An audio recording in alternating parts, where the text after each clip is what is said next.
अपने राष्ट्रवाद के पेपर के तहत आज हम लोग दूसरी यूनिट में हैं। 1857 की क्रांति, कारण, स्वरूप एवं परिणाम। पहले दिन आप लोगों ने देखा था भारत में राष्ट्रवाद के उद्भव, कारण और उद्भव और परिस्थितियों को आपने देखा था। राष्ट्रवाद के उद्भव परिस्थितियों को देखा था। आज हम लोग का जो मूल विषय है, आज जो मूल विषय है 1857 की क्रांति के कारण, परिणाम और स्वरूप। एक बेहद ही इंटरेस्टेड टॉपिक है, आप लोग इसको जानें। 1857 की क्रांति, 19वीं सदी पूरे दुनिया में क्रांतियों की सदी थी। 19वीं सदी पूरे दुनिया में क्रांतियों की सदी थी, जहाँ यूरोप के देशों में क्रांतियाँ खासतौर फ्रांस में वहाँ निरंकुश शासन और चर्च की व्यवस्था के खिलाफ हुई। वहीं भारत के संदर्भ में देखा जा 1857 की क्रांति ब्रिटिश शासन के सामाजिक हस्तक्षेप, आर्थिक शोषण, विस्तारवादी नीति और इसके साथ साथ कह सकते हैं दोषपूर्ण सैन्य नीति के नजरिए से देखना चाहिए। दूसरे शब्दों में क्या है, 1857 की जो क्रांति भारत में हुई है, इसके पीछे अंग्रेजों का खास तौर से 1757 से लेकर के भारत में कंपनी साम्राज्य की स्थापना से लेकर के 1857 यानी 100 वर्षों के कंपनी के आर्थिक शोषण, सामाजिक हस्तक्षेप, कंपनी के विस्तारवादी नीति और इसके साथ साथ दोषपूर्ण सैन्य नीति को हम उत्तरदायी मानते हैं। यानी 1857 की जो क्रांति हुई, इसके पीछे सबसे बड़ा कारण भारत में कंपनी साम्राज्य का शोषण निहित है। यानी 1857 की क्रांति जो आई, इसके पीछे कहा जाता यह राष्ट्रवाद के उद्भव का पहला चरण माना जाता है। अब प्रश्न उठता है 1857 की क्रांति के पीछे उत्तरदायी कारण क्या थे। आप लोग को कल भी बताया गया था, भारत में कंपनी साम्राज्य की स्थापना से पहले भारत कृषि और कुटीर उद्योग पर आधारित देश था। कृषि और कुटीर उद्योग पर आधारित देश था। कल हम लोग इसकी चर्चा किए थे। यानी भारत के जो गांव थे वह कृषि व्यवस्था से संपन्न थे। यानी कृषि भारत में जीविका का साधन था और कृषि भारत में जीविका का साधन था। और अंग्रेजों ने जब 1757 के प्लासी के युद्ध के बाद, जब कंपनी का बंगाल, बिहार, उड़ीसा पर अधिकार प्राप्त हो गया, लगान वसूली का, भू राजस्व का अधिकार प्राप्त हो गया, इसके बाद कंपनी निरंतर साम्राज्य का विस्तार करती रही। ऐसे में कंपनी में आय की, धन की प्राप्ति हो तो किसानों से ऊंचे दर पर लगान वसूला गया। आप इसका सबसे बड़ा एग्जाम्पल 1793 ईस्वी में लॉर्ड कॉर्नवालिस ने अस्थायी बंदोबस्त बुलाया था। सभी बच्चे जानते हैं, आप सब लोग जानते हैं, 1793 में लॉर्ड कॉर्नवालिस ने बंगाल और वाराणसी के क्षेत्रों में अस्थायी बंदोबस्त लाया था। अब अस्थायी बंदोबस्त क्या था, आप इसके साथ समझें। लॉर्ड कॉर्नवालिस से पहले 1764 में बक्सर के युद्ध के बाद कंपनी ने लगान वसूली के लिए तरह तरह पैमाने डेवलप किए। वह क्या था, आप सभी लोग जानते हैं। सन 1767 में पहली बार कंपनी ने दोहरी शासन प्रणाली की नींव रखी, द्वैध शासन प्रणाली। रॉबर्ट क्लाइव भारत में द्वैध शासन प्रणाली के जनक थे और रॉबर्ट क्लाइव को माना जाता था कि वह ऐसी व्यवस्था चाहता था जिसमें जहां कंपनी लगान वसूलेगी और नवाब काला शासन चलाएंगे। यानी द्वैध शासन के तहत दो लोगों का शासन में भागीदारी थी।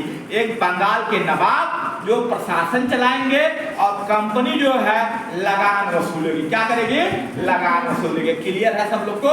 यानी 1767 से 72 तक ये व्यवस्था थी और 1772 में वारेन हेस्टिंग्स गवर्नर जनरल के रूप में बंगाल आता है और देखा कि 1772 ईस्वी में कंपनी में व्यापक भ्रष्टाचार है, अराजकता है। ऐसे में इसके लिए द्वैध शासन को जिम्मेदार माना गया, द्वैध शासन को जिम्मेदार माना गया और वारेन हेस्टिंग्स का पहला काम था बंगाल से द्वैध शासन को समाप्त करना था। यानी वारेन हेस्टिंग्स ने पहली बार बंगाल से द्वैध शासन को समाप्त किया। अब दूसरा काम क्या किया? दूसरा क्या था? भारत के बारे में कहा जाता है तो सदियों से परंपरागत कृषि पर आधारित देश था और 1775 में द्वैध शासन की समाप्ति के बाद बंगाल के क्षेत्र में पंचवर्षीय बंदोबस्त आता है और 1790 में 10 वर्षीय बंदोबस्त आ जाता है। 1793 में लॉर्ड कॉर्नवालिस ने अस्थायी बंदोबस्त लागू किया था। लॉर्ड कॉर्नवालिस के अस्थायी बंदोबस्त की विशेषता क्या थी? इसमें कंपनी खास कंपनी को जमींदारों के साथ एक समझौता करती, किसके साथ? जमींदारों के साथ। और जमींदारों को भूमि का स्वामी मान लिया जाता है और जमींदार ही भूमि के कर्ता धर्ता होते थे और जमींदारों जब तक लगान देंगे तब तक उनको किसी तरह से बेदखल नहीं किया जा सकता। यानी कहने का तात्पर्य है 1793 में बंगाल तथा वाराणसी के क्षेत्रों में जिस अस्थायी बंदोबस्त को लॉर्ड कॉर्नवालिस ने नींव रखी उसका परिणाम यह रहा भारत में जमींदारी प्रथा जन्म ली। जमींदारी प्रथा का जन्म ले और जमींदारी प्रथा भारत में जन्म ले और जमींदारों ने किसानों का शोषण किया और जिससे कि भारत की जो परंपरागत कृषि प्रणाली थी वह ध्वस्त हो गई। और इसमें क्या होता था? अस्थायी बंदोबस्त में कुल उत्पादन का 1/11 भाग यानी 11 कुंतल आपके पास राजस्व हुआ, खाद्यान्न हुआ, 1 कुंतल आप सरकार को देंगे, अंग्रेजी हुकूमत को देंगे, कंपनी साम्राज्य को देंगे और इसका वसूलने का काम अंग्रेजों को, जमींदारों को सौंपा गया। जमींदारों ने किसानों का शोषण किया।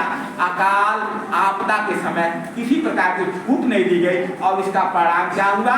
भारत की परंपरागत कृषि व्यवस्था ध्वस्त हो गई। यानी कह सकते हैं अंग्रेजों के द्वारा लाई गई कठोर अस्थायी बंदोबस्त की नींव से भारत जो सदियों से कृषि व्यवस्था पर आधारित देश था वह व्यवस्था ध्वस्त हो जाती है। दूसरी व्यवस्था कौन थी? आप सभी लोग जानते हैं, आप सभी लोग पंजाब और खास तौर से आगरा के क्षेत्र में लॉर्ड हेस्टिंग्स के द्वारा महालवाड़ी बंदोबस्त है। महाल का मतलब था गांव और गांव के मुखिया को प्रधान कहा जाता। क्या कहा जाता था? गांव के मुखिया को प्रधान कहा जाता था। गांव के मुखिया प्रधान कहे जाते थे और महालवाड़ी बंदोबस्त के तहत गांव के मुखिया प्रधानों को लगान वसूली का अधिकार था। यानी आगरा और पंजाब के क्षेत्र में महालवाड़ी बंदोबस्त आ जाता है। इसके साथ साथ हम और कुछ क्षेत्र में हम देख सकते हैं, और कुछ क्षेत्रों में देख सकते हैं। और 1820 में खास तौर से सर टॉमस मुनरो जो मद्रास प्रेसिडेंसी में एक बड़े अधिकारी थे और उन्होंने 1820 के बाद मद्रास और बंबई क्षेत्रों में रैयतवाड़ी बंदोबस्त लाया। रैयत का मतलब किसान और इसमें कंपनी का किसानों के साथ लगान वसूली का समझौता था। लेकिन इसकी सबसे माइनस पॉइंट था, इसमें लगान की दर 35 से 51% थी। आधे लगान लिया जाता था। भारत के अधिकांश भूभाग पर अस्थायी रैयतवाड़ी बंदोबस्त था। यानी कहने का मतलब है अंग्रेजों ने किसानों के साथ समय समय पर कठोर भू राजस्व की नीति का अवलंबन किया और इसका परिणाम रहा भारत की परंपरागत कृषि व्यवस्था क्या हो गई?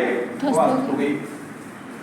हम दूसरे पहलू पर चले, कुटीर उद्योग। क्या है कुटीर उद्योग? कुटीर उद्योग का मतलब होता है 8 से 10 लोग मिलकर चला रहे, माने कम से कम एक परिवार के लोग चला रहे। यानी कुटीर उद्योग को क्या चाहिए?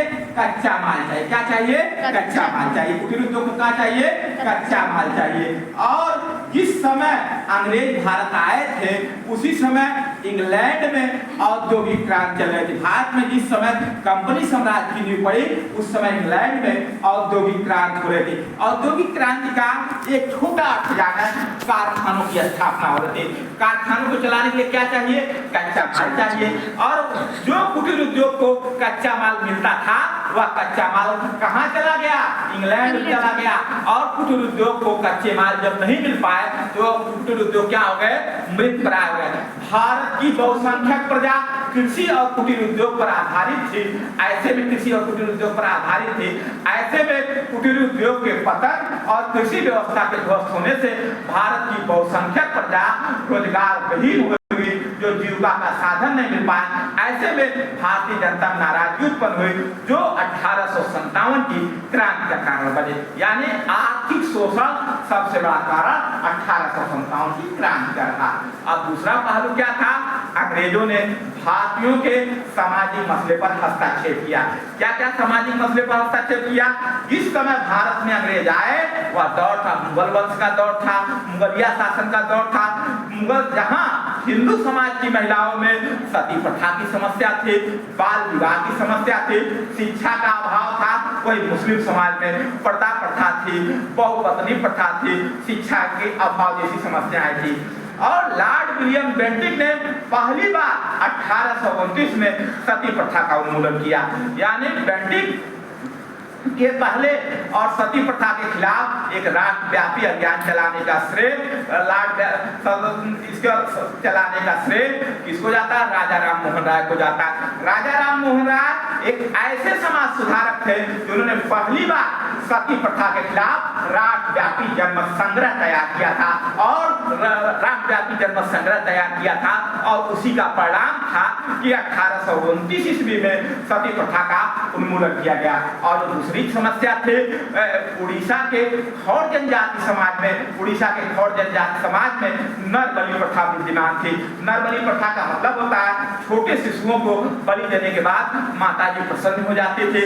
ऐसी व्यवस्था थी, खासतौर से राजस्थान के समाज में प्रचलित थी और राजस्थान के समाज में प्रचलित थी। और 1831 ईस्वी में लॉर्ड विलियम बेंटिक ने इस गलत कार्य की निंदा करता है और इसके खिलाफ कानून लाता है। नर बलि प्रथा का अंत हो जाता है। इसके साथ साथ जहां पर जो विधवा महिलाएं थी, सती हो जाती थी और उनको विवाह की अनुमति नहीं मिलती थी। ईश्वर चंद्र विद्यासागर जो बंगाल के वर्धमान के एक संस्कृत कॉलेज के प्रिंसिपल थे और ईश्वर चंद्र विद्यासागर ने पहली बार विधवाओं के लिए